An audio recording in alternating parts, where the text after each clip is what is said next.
शांत हो जाइए। Good morning students. I am Mamta Kumari, secondary teacher from +2 high school शेरकी। जैसा कि आप लोग को पता है, आप लोग के एग्ज़ाम बोर्ड की तैयारी हो रही है। प्रत्येक विषय में मेंटर्स कंटेंट रेडी करके और आप लोगों को स्टडी करवा रहे हैं, मटेरियल प्रोवाइड किया जा रहा है, वीकली टेस्ट लिए जा रहे हैं। तो आज मैं इंग्लिश विषय में प्रोज के दो चैप्टर पोइट्री के और एक चैप्टर सप्लीमेंट्री का आपको पढ़ाऊँगी। उसके बारे में कुछ बताऊँगी, क्या क्या इम्पोर्टेंट है, किस टाइप के क्वेश्चन आते हैं, ठीक है। और एग्ज़ाम के बारे में आप लोगों को घबराने की बिल्कुल ज़रूरत नहीं है। जैसा कि आप लोग थोड़ा सा वरीज हो रहे हैं कि एग्ज़ाम का पैटर्न चेंज हुआ है, ऐसा कुछ नहीं है। पैटर्न चेंज नहीं हुआ है, बल्कि उसमें क्वेश्चन का जो ऑप्शन है वो बढ़ा दिया गया है। जो ऑब्जेक्टिव क्वेश्चन थे 60 आते थे, जिसमें से आपको 50 करना रहता था, वो अब आपको 100 आएंगे और 50 ही करना होगा, ठीक है। डबल का ऑप्शन दे दिया गया है, ठीक। शॉर्ट क्वेश्चन जो आपके 8 आते थे, 5 करने रहते थे, अब वो 10 आएंगे और 5 करने होंगे। बाकी एज इट इज़ है। चलिए अब हम लोग अपने टॉपिक पे आते हैं। प्रोज का चैप्टर मैंने लिया है the unity of Indian culture. The unity of Indian culture, ये जो है चैप्टर वो हुमायूं कबीर के द्वारा लिखा गया है। इसके राइटर कौन है? हुमायूं कबीर, ठीक है। इन्होंने हमारी जो इंडियन कल्चर है इसकी एकता के बारे में इस चैप्टर में दर्शाया है। हुमायूं कबीर, इनका जन्म 22 फरवरी 1906 को हुआ था। About the author and the lesson. अब इस टॉपिक में ये जो पॉइंट्स दिए हुए हैं, इसमें लेसन के बारे में प्लस राइटर के बारे में आपका बताया गया है। Humayun Kabir was a famous poet, novelist, essayist and a renowned political thinker. Renowned means होता है जाने माने। रिनोन मीन्स होता है जाने माने।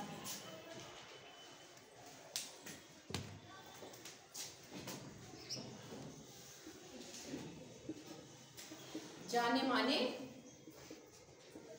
यानी कि फेमस, प्रचलित।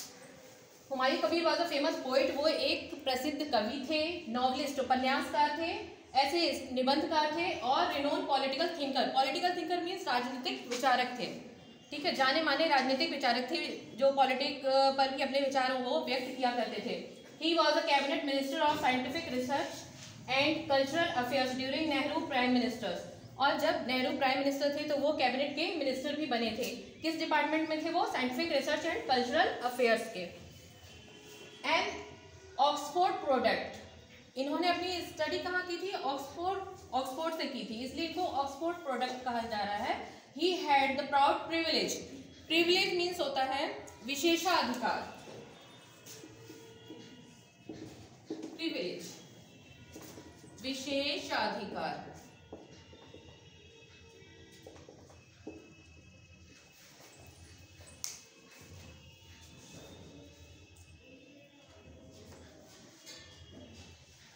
An Oxford product, he had the proud privilege of being elected president of the Oxford University Students Union। और वो ऑक्सफोर्ड यूनिवर्सिटी के स्टूडेंट यूनियन के प्रेसिडेंट चुने गए थे। ये इनकी एक ख्याति थी जिस पर उनको घमंड था, नाज था। द प्रेजेंट पीस, जो ये प्रेजेंट पीस है मीन्स ये जो पार्ट है, ये इनकी बड़ौदा यूनिवर्सिटी में एक लेक्चर दिया था, उसी से इसको लिया गया है। एडेप्टेड वर्जन मीन्स अनुकूलित संस्करण है उस लेक्चर से।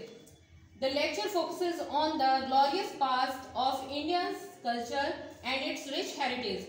It precisely reflects Kabir's love and faith in the greatness of his motherland. ये जो लेक्चर है वो हमारे जो प्राचीन भारत की जो संस्कृति है, ठीक है, वो काफ़ी यशस्वी रही है। ग्लोरियस मीन्स होता है यशस्वी रही है।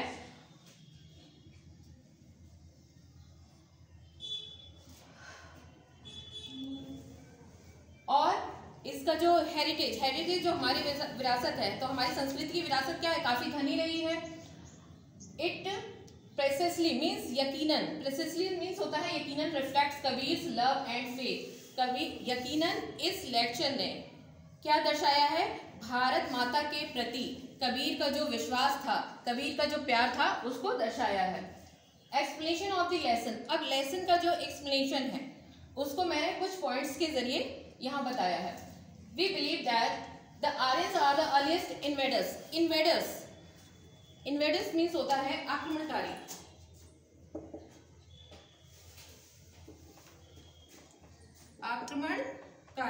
आक्रमणकारी मतलब जो हमारे देश पर जिन्होंने आक्रमण किए थे। तो ये आप लोगों को अच्छे से पता है कि भारत के ऊपर कई लोगों ने आक्रमण किया इस पर विजय हासिल करने के लिए, लेकिन क्या हुआ, इन सब के बावजूद, कई आक्रमण होने के बावजूद भी जो भारतीय संस्कृति है वो नष्ट नहीं हुई, वो दिन पर दिन क्या हुई, उस बढ़ती गई। ठीक है। It is believed that Aryans came to a country which was uncivilized and barbarian. Uncivilized असभ्य, barbarian जंगली। ठीक है। तो जो ये विश्वास किया जाता है कि जो आर्यन थे उन्होंने सबसे पहले भारत पर आक्रमण किया था, लेकिन वो किस टाइप के थे, असभ्य थे और जंगली टाइप के थे। लेकिन वास्तव में क्या है, जो मॉडर्न रिसर्च हमारी बताती है, इस पर रिसर्च किया गया तो वो प्रूव हुआ कि that there were invaders even before Aryans, कि आर्यन से पहले भी जो इस पर भारत पर आक्रमण किए थे उनको क्या कहा गया, प्री आर्यंस कहा गया। यानी कि आर्यन से पहले भी हमारे भारत पर आक्रमण किए गए थे, उनको हमने क्या कहा है, रिसर्च के जो हमारे अनुसंधान हुए हैं वो बताया गया है कि ये प्री आर्यंस थे। These all invaders came to conquer but remained to lose themselves in the Indian racial cauldron। और ये जो आक्रमणकारी थे वो भारत में क्या करने आए थे, कॉन्कर मीन्स होता है विजय हासिल करने। ठीक है। बट क्या हुआ, ये विजय हासिल ना कर सके, अपने आप को लूज कर दिया और यहीं के खोकर रह गए। The Greek invaders were followed by sirs and Huns and 100 other nameless tribes. Tribes means होता है जनजाति, ट्राइब्स मीन्स होता है जनजाति। अब ग्रीक इन्वेडर्स, ग्रीक के जो इन्वेडर्स आक्रमणकारी आए थे जिसमें शक थे, हून थे। शक और हून के बारे में आपने हिस्ट्री में पढ़ा होगा। हून ही थे जिन्होंने गुप्त काल को खत्म किया था आक्रमण करके। तो ये आए थे और ऐसे ही कई नेमलेस ट्राइब्स मीन्स जिनका कुछ नाम भी नहीं है, ऐसे कई हंड्रेड सैकड़ों जातियाँ यहाँ पर, जनजातियाँ आई जिन्होंने भारत पर आक्रमण किया था। कल्चर एंड सिविलाइजेशन, संस्कृति और सभ्यता क्या है। ठीक है। Culture expresses itself through language, art, philosophy, religion, social habits and political institution and economic organization। Culture क्या है, Culture expresses itself मतलब जो संस्कृति है वो अपने आप में क्या क्या किस किस के जरिए दर्शाती है, वहाँ की भाषा, कला, फिलॉसफी यानी कि दर्शन, रिलीजन धर्म, सोशल हैबिट्स सामाजिक व्यवहार एंड पॉलिटिकल इंस्टीट्यूशन राजनीतिक संस्थाएं, इकोनॉमिक ऑर्गेनाइजेशन और आर्थिक संगठन। ये सारी चीज़ों का समूह ही क्या होता है, क्या है, हमारी संस्कृति है। अगर इनमें से कोई एक को चूज करेंगे आप तो वो क्या है, हमारी संस्कृति नहीं कहलाएगी। इन सबका कलेक्टिव ठीक है फॉर्म ही हमारी संस्कृति को दर्शाता है, या किसी भी संस्कृति को दर्शाने के लिए इन सारी चीज़ों का होना ज़रूरी है। ये ऑब्जेक्टिव के लिए इंपॉर्टेंट हो सकता है। ठीक है कि इतने सारे पॉइंट्स दिए रहेंगे या मे बी कि इनमें से एक पॉइंट दिया रहेगा और कहा जाएगा कि ये संस्कृति है या नहीं, इस टाइप से क्वेश्चन रह सकता है। Not one of them is separately culture but collectively they constitute culture. जैसा कि मैंने बता दिया कि सेपरेटली अगर इनमें से किसी भी एक चीज़ को लिया जाएगा तो वो आपकी संस्कृति को नहीं दर्शाएगा, इनका सामूहिक रूप ही संस्कृति को दर्शाता है। Civilization form has base on any culture. किसी भी कल्चर का जो आधार होता है वो क्या होता है, सिविलाइजेशन, सभ्यता होती है। It creates the condition for culture. ये क्रिएट करती है स्थिति किसके लिए, कल्चर के लिए, उस संस्कृति के लिए। What is Indian culture. अब हमारी भारतीय संस्कृति क्या है, जैसा कि आप लोग को पता है भारतीय संस्कृति हमारी क्या है। हमारी जो प्राचीन समय से ही चली आ रही है जो परंपराएं, जो हमारी संस्कृति, जो वही रीज़न है कि आज भी इंडियन कल्चर पूरे वर्ल्ड में फेमस है हमारी संस्कृति के लिए ही, क्योंकि हम अपनी संस्कृति को आज भी संजोए हुए रखे हैं। In spite of all invention, invention आक्रमण, इन्वेडर्स आक्रमणकारी, इन्वेंशन इन्वेजन आक्रमण, we found a remarkable unity of Indian culture throughout the ages. इसके बावजूद, कई आक्रमणों के बावजूद हमने ये पाया कि ये असाधारण एकता नहीं है हमारे भारत में। Remarkable unity of Indian culture throughout the ages, असाधारण जो एकता थी वो दिन पर दिन क्या हुई, हमारी बढ़ती गई है समय के अनुसार। It is blend of different streams and elements, और ये कई स्ट्रीम्स मीन्स होता है धारा और एलिमेंट्स मीन्स होते हैं तत्व। तो हमारी संस्कृति क्या है, कई धाराओं और तत्वों का मिश्रण है। ब्लेंड मीन्स मिश्रण। Unity is diversity in the main trait of Indian culture. Unity in diversity, diversity means होता है विभिन्नता। तो हमारे देश की क्या है, यूनिटी यानी कि विभिन्नता में एकता है, और यही हमारे इंडियन कल्चर का ट्रेट, ट्रेट मीन्स होता है गुण, मुख्य गुण है। हमारे इंडियन कल्चर का, भारतीय संस्कृति का मुख्य गुण क्या है कि विभिन्नता में भी एकता है। विभिन्नता में भी एकता का अर्थ ये हुआ कि हमारे देश में विभिन्न धर्म के लोग निवास करते हैं, ठीक है, रहते हैं और मिलजुल कर रहते हैं। हिंदू, मुस्लिम, सिख, ईसाई सब है ना, सभी धर्म के लोग हैं और सभी धर्म एक दूसरे के धर्म का सम्मान करते हैं, और यही हमारी इंडियन कल्चर, भारतीय संस्कृति की मुख्य विशेषता है। It is based on the principle of live and let live in all spheres, और ऑल स्पेयर्स मीन्स सभी क्षेत्र में, सभी क्षेत्र में। It is based the principle, principle सिद्धांत, सभी क्षेत्र में ये किस सिद्धांत पर, भारतीय संस्कृति किस सिद्धांत पर है, लिव एंड लेट लिव, जियो और जीने दो। Many civilization are dead and gone except China and India, बहुत सारी सभ्यताएं, पूरे विश्व में बहुत सारी सभ्यताएं आई गई, बट केवल दो सभ्यताएं संस्कृति है जो आज भी है, एक चाइना की और एक भारत की, जो आज भी जीवित है। Capacity of adjustment and toleration, toleration का मीन्स होता है प्रसार, ठीक है, एडजस्टमेंट समायोजन। तो क्षमता, मतलब इसमें भारतीय संस्कृति में क्या है, क्षमता है इसकी समायोजन करने की। हाँ, तो इसकी जो समायोजन करने की क्षमता और प्रसार, उसके बारे में यहाँ बताया गया है। Indian civilization and culture have grown and change because it has the capacity of readjustment. भारतीय संस्कृति और सभ्यता बढ़ी है, परिवर्तित हुई है, बट और इसमें क्या हुआ है, समय के अनुसार, क्योंकि बहुत सारे आक्रमणकारियों ने यहाँ आक्रमण किया, तो उससे क्या हुआ, हमारी संस्कृति थोड़ी सी प्रभावित हुई, बट ऐसा नहीं है कि वो खत्म हो गई। वो दिन पर दिन क्या, फिर उसने अपने आप को पुनर्निर्माण, रीएडजस्टमेंट कर लिया, पुनर्निर्माण कर लिया। The capacity of adjustment is found in the spirit of toleration, और जो प्रसार की जो स्पिरिट है, ये आत्मा का जो प्रसार है, कैपेसिटी जो है एडजस्टमेंट की, वो हमारी संस्कृति में वही रीजन रहा कि ये इससे हमारी संस्कृति का प्रसार हुआ। क्यों? क्योंकि हमारे में रीएडजस्टमेंट की भावना रहती है। हम लोग कहीं भी क्या करते हैं, एडजस्ट करना जानते हैं। सभी धर्म एक दूसरे के साथ एडजस्ट करते हैं, तभी ना समायोजन हो पाता है। Indian civilization existed longer because unity in diversity is the main trait of Indian culture. Indian civilization, जो भारतीय सभ्यता है, वो अस्तित्व में रही काफी लंबे समय तक, because unity in diversity is the main trait of Indian culture. क्यों? क्योंकि यूनिटी इन डाइवर्सिटी, विभिन्नता में एकता, वो हमारी संस्कृति का मुख्य गुण रहा, जैसा कि मैंने अभी पहले भी बताया है। It is based on the principle of live and let live in all spheres, और इसका मुख्य क्या रहा है, सिद्धांत हमारी संस्कृति का, जियो और जीने दो।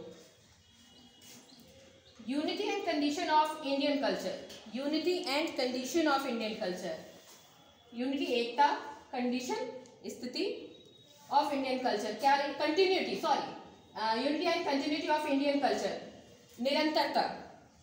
The unity and continuity of Indian culture is remarkable, हमारी संस्कृति की, हमारे देश की जो एकता है और निरंतरता है, वो क्या है, असाधारण रही है, रिमार्केबल रही है।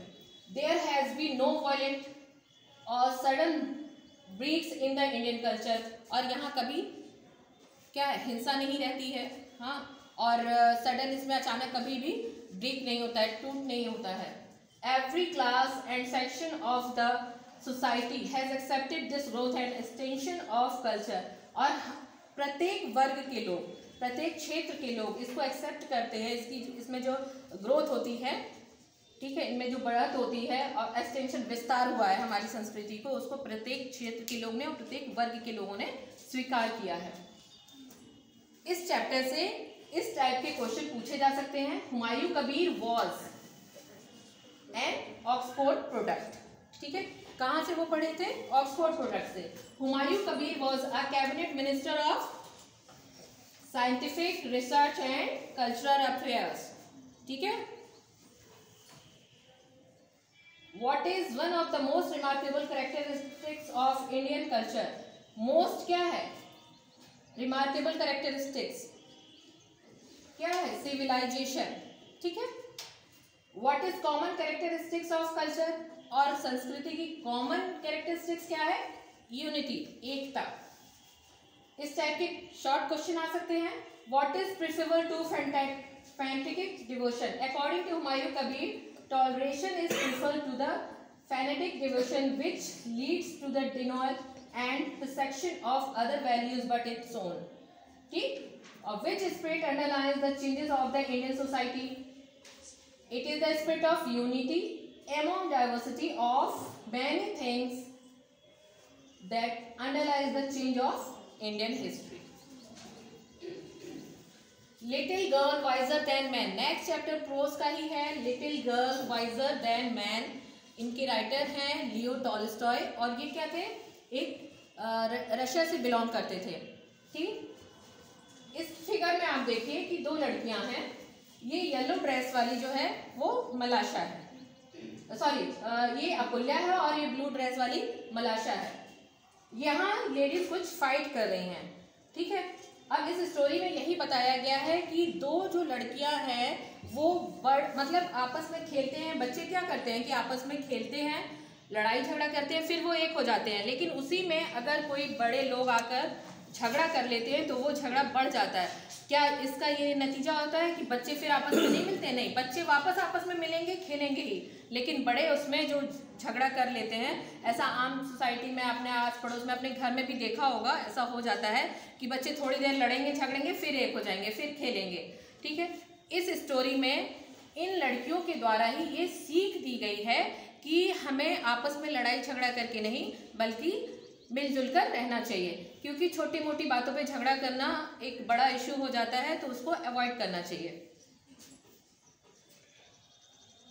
Meeting of the two little girl, Leo जो टॉलस्टॉय के राइटर है, मैंने अभी बताया, ठीक है। इनका जन्म 1828 में हुआ था और मृत्यु 1910 में 1910 में हुई थी। Meeting of the to girls, अब दो लड़कियां कैसे मिलती हैं, कहाँ मिलती हैं?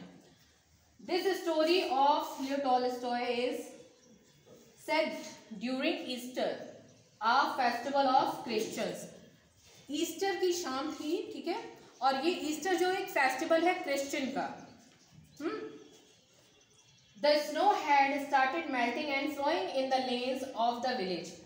जो स्नो है वो मेल्टिंग मीन्स होता है पिघलना, बर्फ पिघलने लगी थी। जब भी ईस्टर आता है तो जो बर्फ होती है वो पिघलने लगती है, हाँ। Melting and following in the lens of the village, और जब बर्फ पिघलेगी तो क्या होगा? उसमें से पानी निकलेगा। पानी वो क्या होता था कि ऊपर से बहता हुआ गांव की गलियों में जाता था। The two little girls, Akola and Malasha, had just come from the church.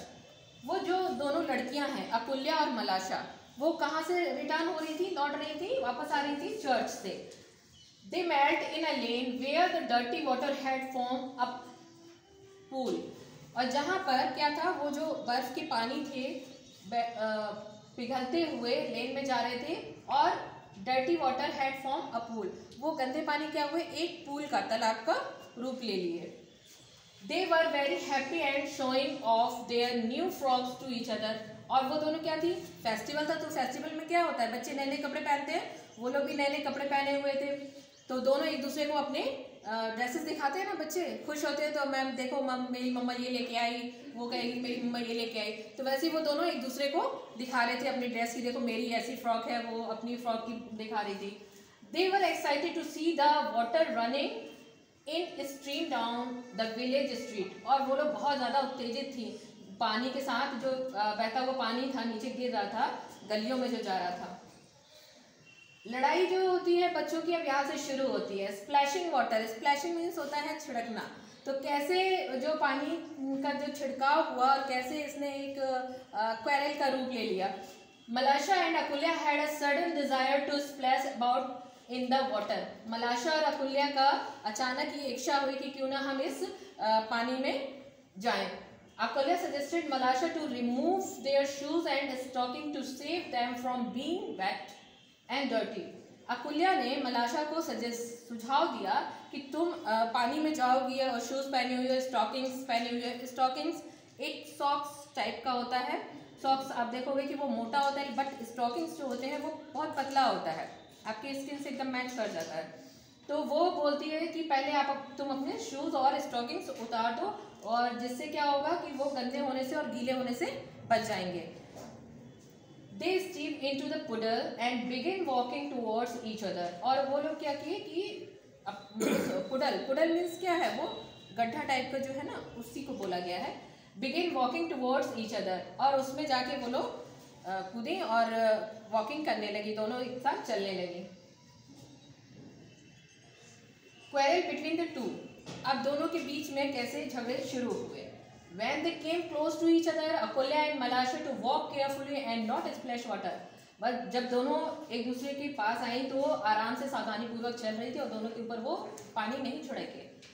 Malasha had splashed the dirty water on Akulya's frock, eyes and nose। मलाशा ने क्या किया कि वो डर्टी वाटर जो है वो छिड़क दिया किसके ऊपर, अकुल्या की फ्रॉक पर, जिससे क्या हुआ उसकी आँख पे नाक पे छींटे चले गए। जब उसने पानी को छप छप करके चलना चाहा, जब वो पानी में जा रही थी तो क्या हुआ, पानी और अंदर जाती गई तो वहाँ पानी का जो इकट्ठा था वो काफ़ी ऊपर होने लगा था, जिससे अकुल्या को मलाशा कहने लगी कि पानी बहुत ज़्यादा हो गया है, अब मैं लगता है कि डूब ना जाऊँ कहीं इसमें।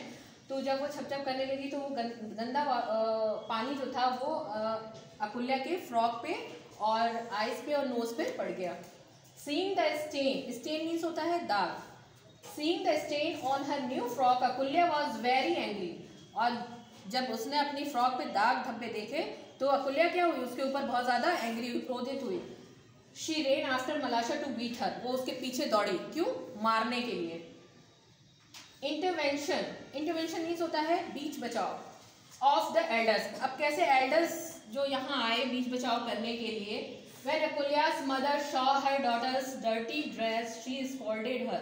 स्कॉल्डेड मीन्स होता है डांटना।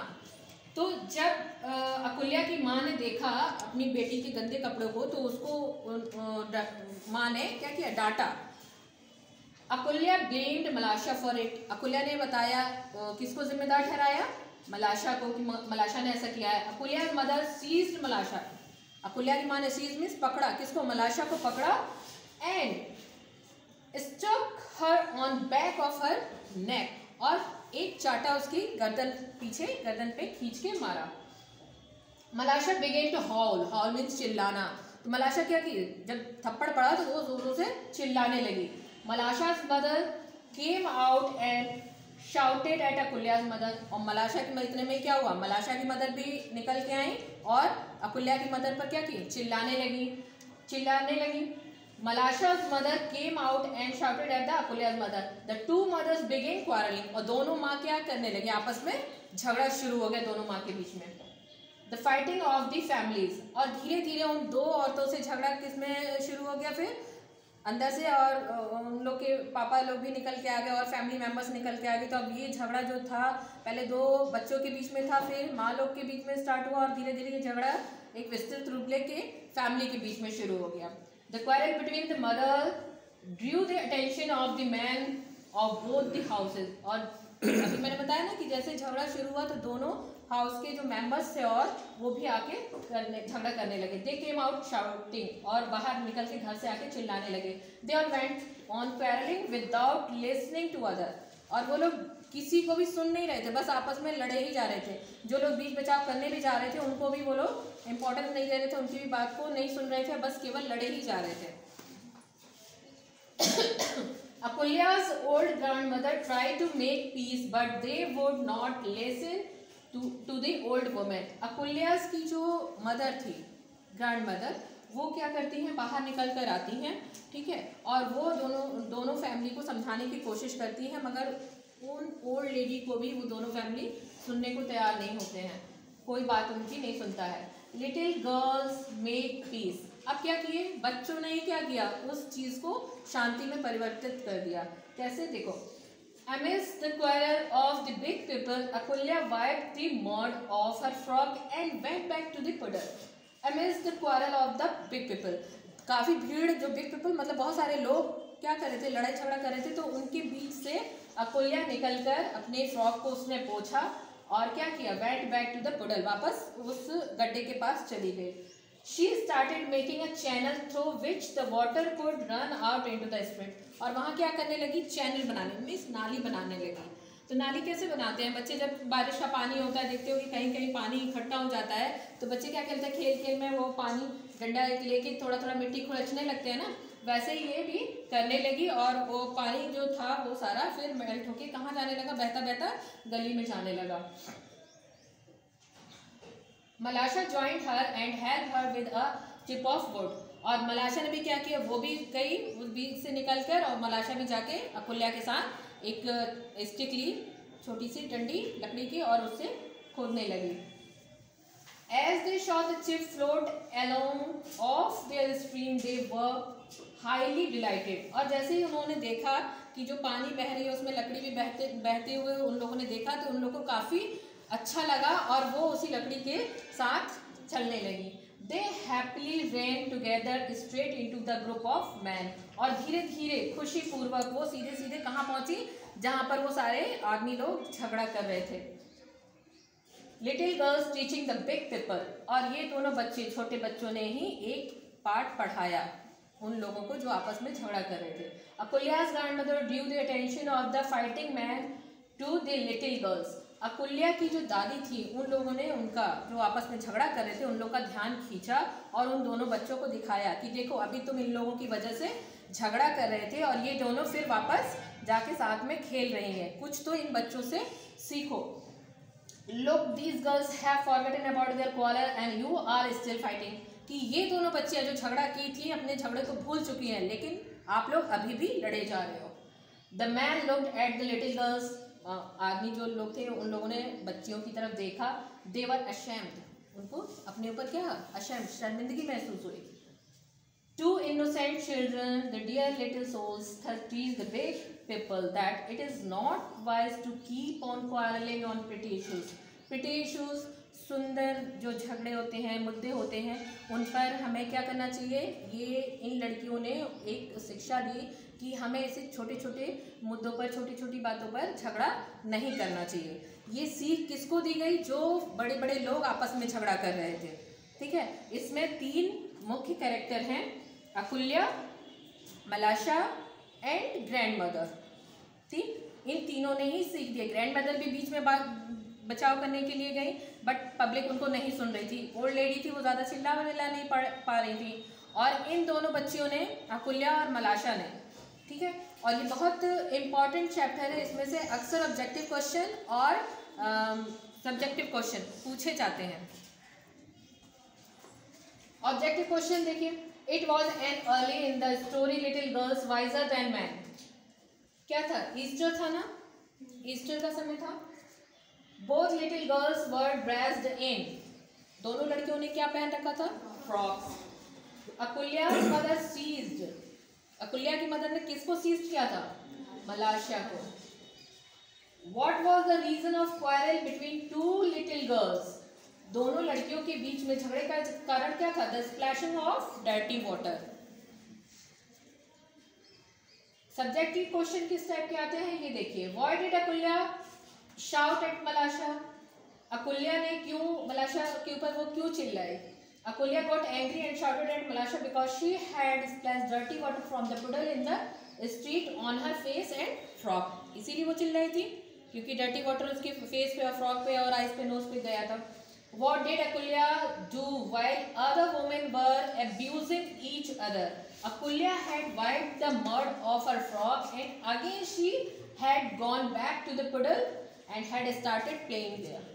ठीक है, तो इसमें 3 कैरेक्टर आपको मैंने बताया ना कि कैरेक्टर इसमें है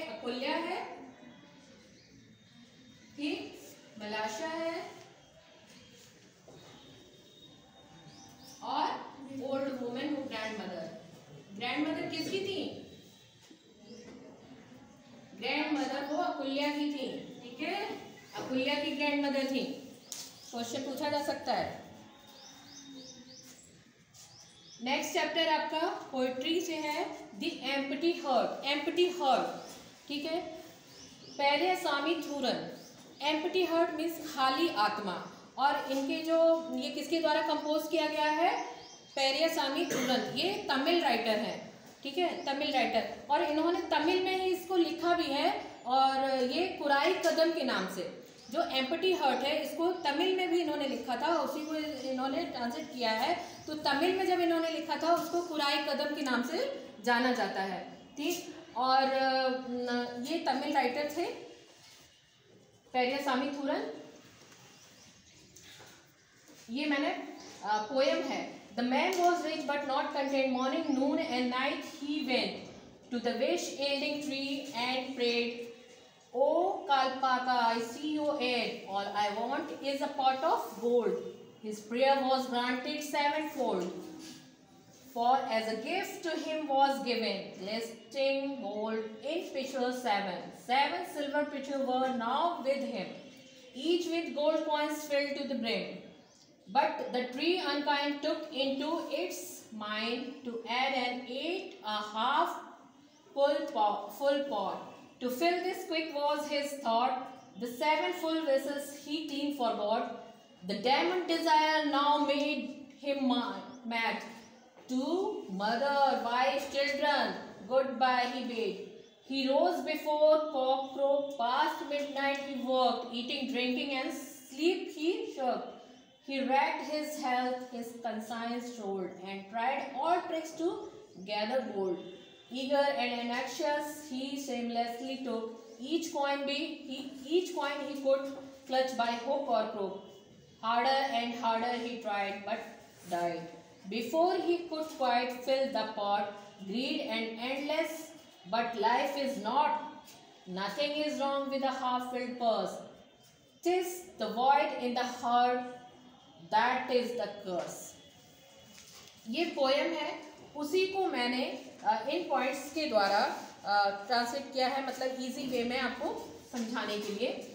तो थूरन है, मैंने बताया कि तमिल राइटर हैं और इनका जन्म 1908 में हुआ था और मृत्यु 1987 में यानी कि 1987 में हुई थी। थूरन handle successfully the prose poem and the sonnet forms. थूरन ने प्रोज में भी लिखा है, पोएम भी लिखी है और इन्होंने सोनेट भी लिखा है। सोनेट का मतलब होता है 16 लाइन्स की काव्य, 16 लाइन्स की, पर पैराग्राफ 4 लाइन्स का होगा और टोटल मिला के उसमें 16 लाइन्स होंगी, उसको हम लोग सोनेट कहते हैं। मेन आइडिया क्या है? The poet highlights a great human weakness. इसमें जो कवि हैं उन्होंने मनुष्य की जो वीकनेस है, कमज़ोरी है, उसके बारे में बताया है। और पेरियासामी थूरन की एक और मुख्य विशेषता ये भी थी कि इन्होंने इंसाइक्लोपीडिया का भी संपादन किया था। इंसाइक्लोपीडिया का मतलब होता है विश्व शब्दकोश, और उसके उन्होंने 10 वॉल्यूम्स भी दिए थे।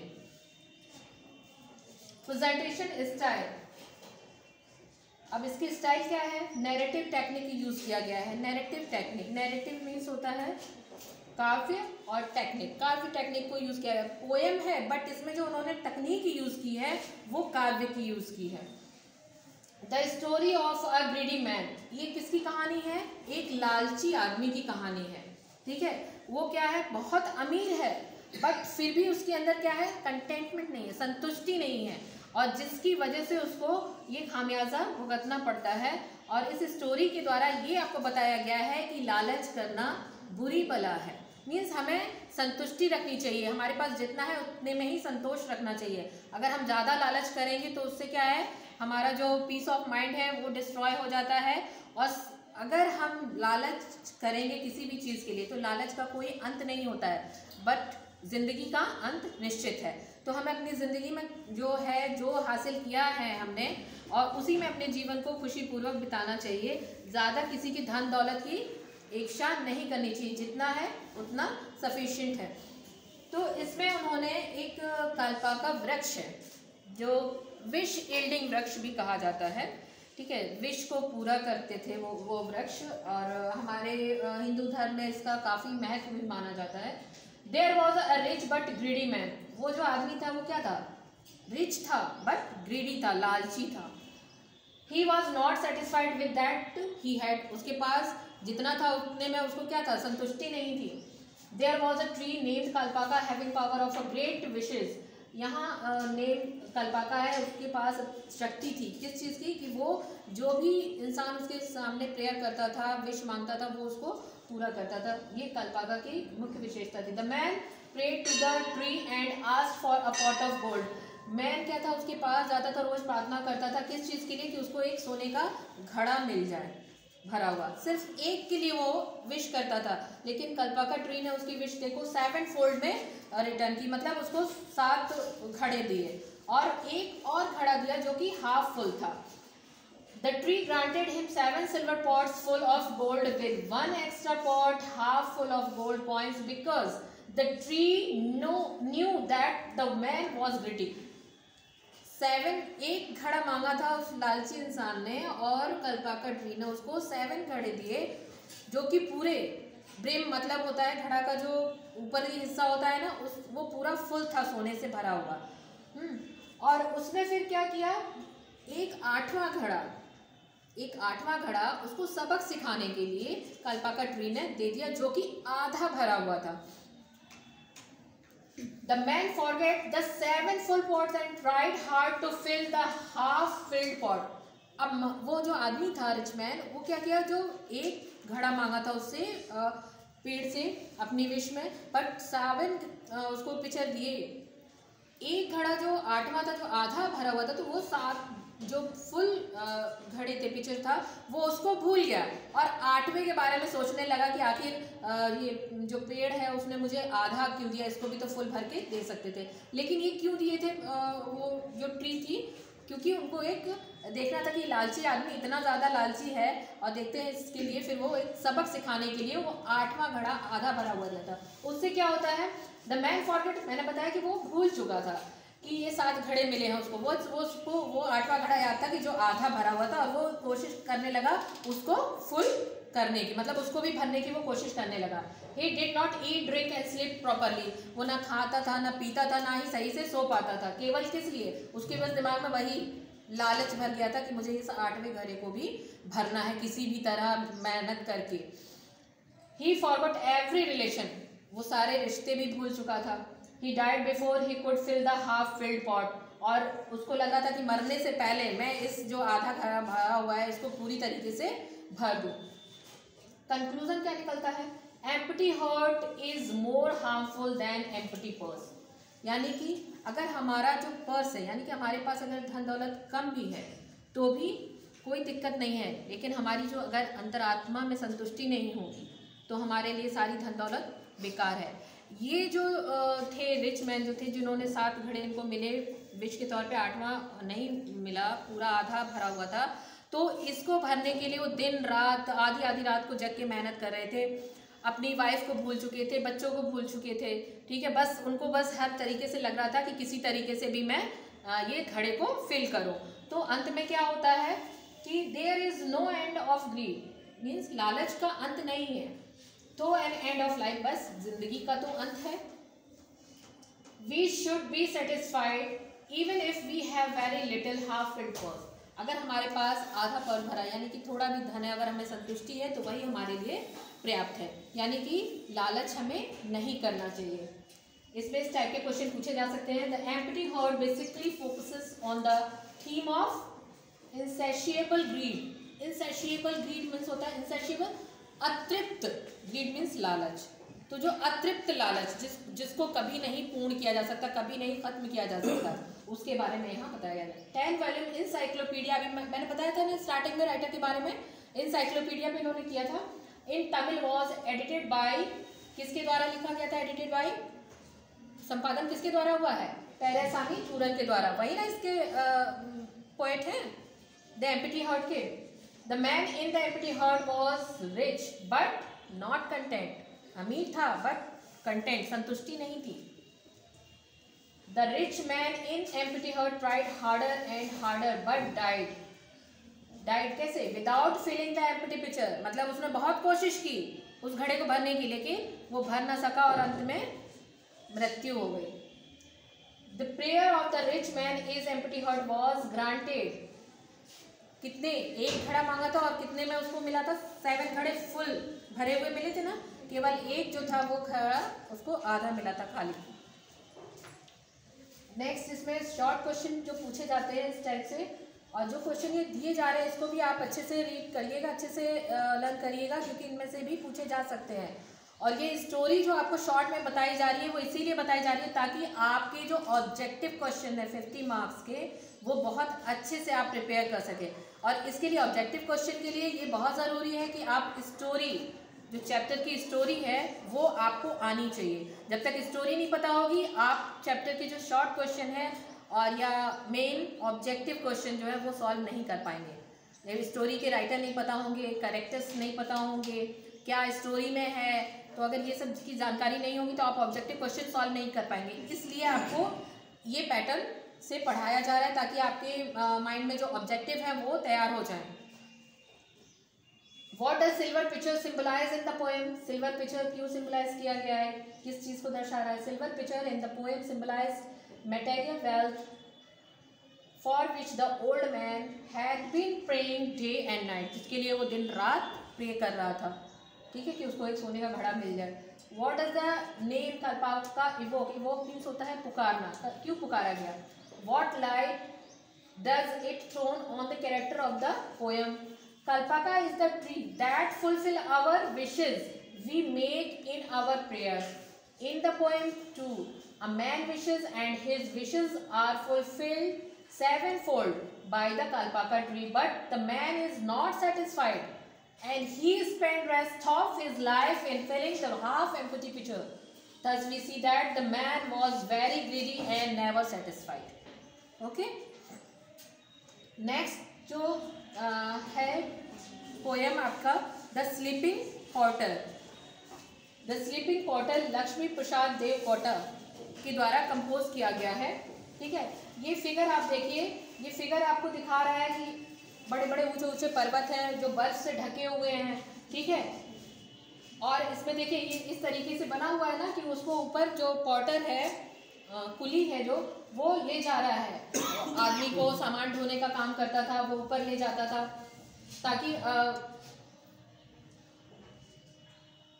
देखिए ये दिया हुआ है ना फिगर में, बर्फ से पूरी ढकी हुई है, ठीक है। तो वहीं पर एक पॉटर है और ये यहाँ से ले जा रहा है, ये देखिए फिगर में दिया हुआ है, वो अपने पीठ पे बोझा लाद के ले जा रहा है ना, ठीक। वो जो पॉटर है वो 6 माइल चलता था और उसके ऊपर जो बोझा लगा होता था कितने केजी का रहता था? 25 केजी का, ठीक। इसके बारे में यहाँ राइटर पोएट जो है उन्होंने ये पोएम लिखी हुई है। A 25 kilo load on his back, spine double bent, a 6 mile climb up in the snow of winter, neck bone skeleton like frail frame, yet facing an uphill task. He is challenging the mountain. He is wearing a black cap, dirty sweat stain.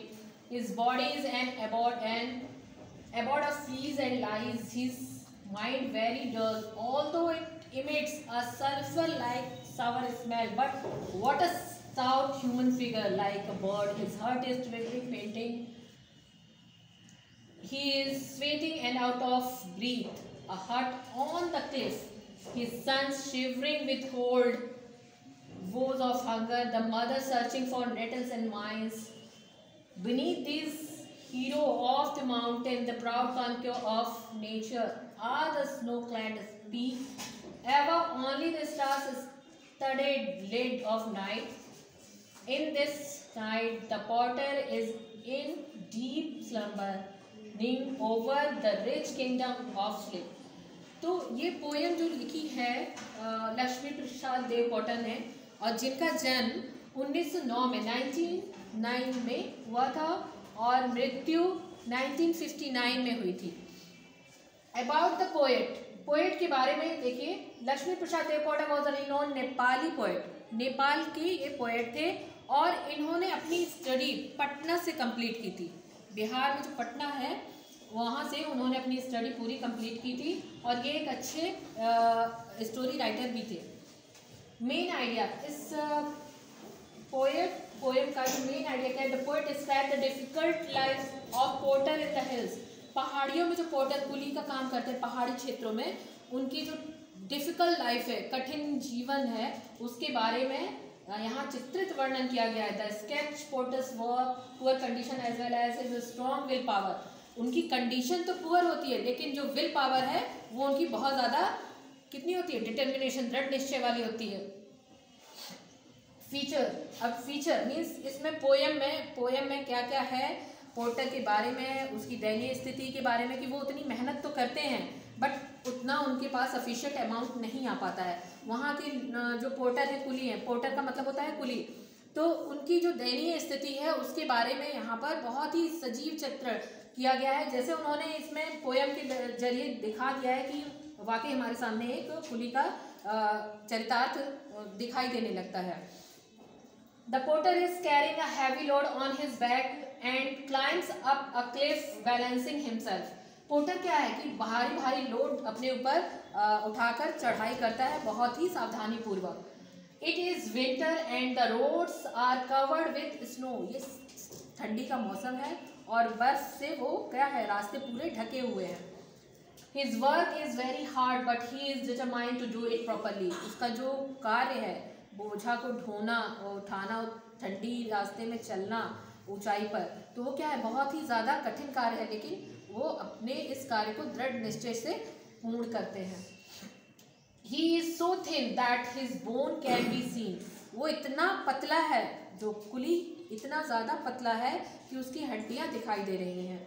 उस कुली का देखो थोड़ा सा चरित्र चित्रण बता देती हूँ कि बहुत ज़्यादा वो दुबला है और कई दिनों से उसको खाने को नहीं मिलता है, सफिशिएंट भोजन उसको नहीं मिलता है क्योंकि उतनी उसकी इनकम नहीं हो पाती है, दुबला है और थोड़ा सा झुका हुआ है। उसके शरीर से सल्फर की खट्टी खट्टी स्मेल आती है क्योंकि कई दिन से वो नहाया नहीं रहता है, मेहनत करता रहता है। उसके ऊपर कुछ जो पैरासाइट्स होते हैं, जू, लीस वगैरह, वो भी सब हो जाते हैं। काफ़ी गंदे तरीके से वो मतलब सर्वाइव कर रहा होता है, खाने के लिए भी उसको नहीं मिल पाता है। उसका छोटा बेटा होता है, वो भूख से जो क्लिफ है उसके ऊंचाई पर उसका घर बना था, झोपड़ी रहती है वहाँ, उसकी वाइफ और बच्चा रहता है। बच्चा भूख से तड़प रहा होता है तो वाइफ बाहर निकल कर जाती है जंगलों में और वहाँ नेटल्स जो जंगली पेड़ पौधे हैं और वाइन्स जो अंगूर की बेलें होती हैं उनको ढूंढती है ताकि वो अपने बच्चे को भोजन करा सके, और आग जलाने के लिए जो कटीली झाड़ियाँ होती हैं उनको तोड़कर वो जमा कर रही होती है। मतलब इतनी दयनीय स्थिति है जो पोर्टर हिल स्टेशन पर वर्क करते हैं उन लोगों की।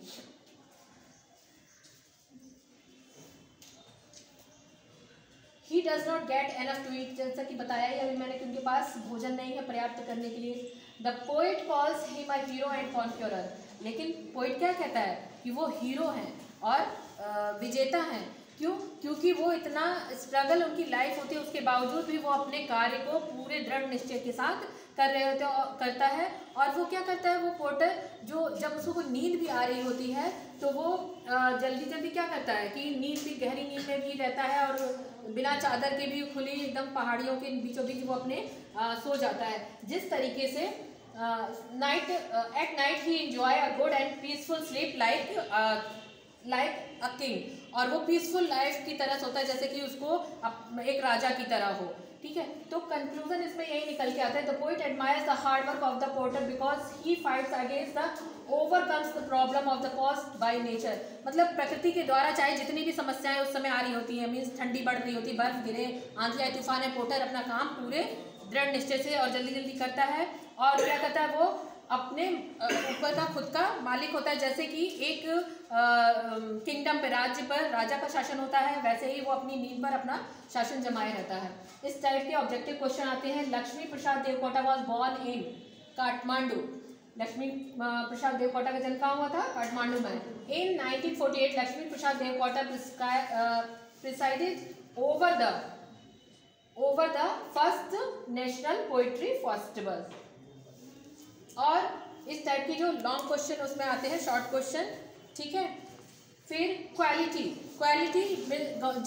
जॉन गाल्सवर्दी इसके जो राइटर है, सप्लीमेंट्री का चैप्टर है। और क्वालिटी की ये स्टोरी है कि ये जो शू मेकर होते हैं मिस्टर गैसलर, तो ये बहुत अच्छे शू बनाते हैं, लेकिन क्या करते हैं कि शू बनाने का जो इनका काम होता है वो एक यूनिक तरीके से बनाते हैं, अच्छा शूज़ बनाते हैं। बट इंडस्ट्रियलाइजेशन, औद्योगिकरण क्या होता है, उस चीज़ को क्या करता है, ये देख रहे हैं पिक्चर के द्वारा दर्शाया गया है। और ये जो है अपने कार्य को बहुत ईमानदारी से करते हैं, ठीक है, और अकेले करते, किसी की हेल्प भी नहीं लेते हैं। इनके पास जो ऑर्डर आता था उसी ऑर्डर को ये बनाकर देते थे, उसमें एकदम बहुत ईमानदारी से बनाकर देते थे। और इनके जूते काफ़ी फिट होते थे, इनकी जूते की ये क्वालिटी होती थी कि काफ़ी फिट होते थे और लॉन्ग लास्टिंग होते थे। ठीक, story about the Gessler, German shoe maker settle in London, a perfect artist. ये एक बहुत परफेक्ट आर्टिस्ट थे, इनकी ये अपने कला में माहिर थे। लेकिन औद्योगिकीकरण ने क्या किया था कि इनके बिजनेस को पूरी तरीके से ठप कर दिया था। औद्योगिकीकरण क्या होता है, वो बड़े बड़े ले लेते हैं ऑर्डर और माल को चाहे उल्टा सीधा बना के वो दे देते हैं। मगर ये क्या करते थे कि अपनी शूज़ में क्वालिटी रखते थे, कम ही बनाते थे, जितना ऑर्डर वो बना सकते थे उतना ही लेते थे और बनाते थे। इनकी फिर स्थिति क्या हो गई कि ऑर्डर धीरे धीरे लेने में, अकेले सिंगल काम करते थे तो समय भी ज़्यादा लगता था पब्लिक को देने में, तो धीरे धीरे इनके पास ऑर्डर आने कम हो गए और उनकी स्थिति और दिन पर दिन खराब होती गई। और इनकी जितनी इनकम होती थी वो सारा वो घर के जो किराया दुकान लिया हुआ था वो घर के किराए में दे देते थे और शूज़ खरीदने में। अंत में इनकी जो मृत्यु हो जाती है वो क्या कहते हैं कि स्टारवेशन के जरिए, मतलब भूखमरी के द्वारा इनकी मृत्यु हो जाती है। जो राइटर हैं वो इनके फादर इनके यहाँ से शूज़ लिया करते थे, और जब राइटर धीरे धीरे देखा उनकी कंडीशन को, 14 साल का जब वो हुआ तो वो उसके पास गया जूते खरीदने के लिए। और जब भी जाता था तो वो उसको ऑर्डर दे के आता था, क्योंकि उसके जूते बहुत अच्छे होते थे, बहुत फिटिंग उसकी अच्छी होती थी।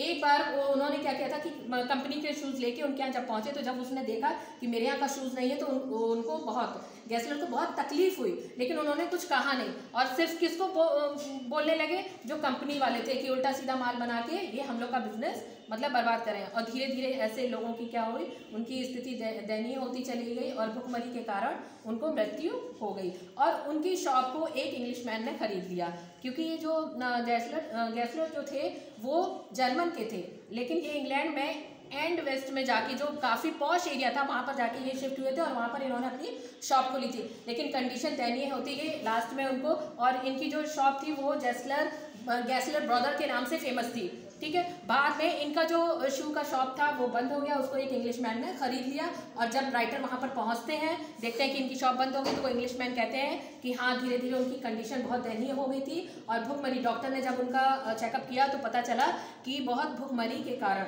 स्टारवेशन के कारण उनकी मृत्यु हो गई। ठीक, इस पे इस टाइप के ऑब्जेक्टिव क्वेश्चन पूछे जाते हैं। मिस्टर गैसलर क्वालिटी वॉज, क्या क्वालिटी थी मिस्टर गैसलर की, कि वो एक शू मेकर थे। ठीक है, John Galsworthy basically deal with the theme of, किस पर, जॉन गाल्सवर्दी सामाजिक समस्याएं, ग्रीवेंस मीन्स होता है सामाजिक समस्याएं, सोशल ग्रीवेंस पर अपने कार्य करते थे। The two special qualities of mister Gessler's boot were, mister Gessler की जो दो क्वालिटी थी, क्या थी, एक लॉन्ग लास्टिंग था और फिटिंग परफेक्टली। ठीक है, उनके शूज़ की दो क्वालिटीज थी। मिस्टर गैसलर अल्टीमेटली डाइड, और अंत में जो मिस्टर गैसलर है उनकी स्टारवेशन की वजह से मृत्यु हो गई थी। और इस टाइप के इसमें लॉन्ग क्वेश्चन रहते हैं, ठीक है, जिसको आप पढ़ लीजिएगा और इसको सॉल्व कर लीजिएगा। टेंशन लेने की बिल्कुल ज़रूरत नहीं है। Thank you.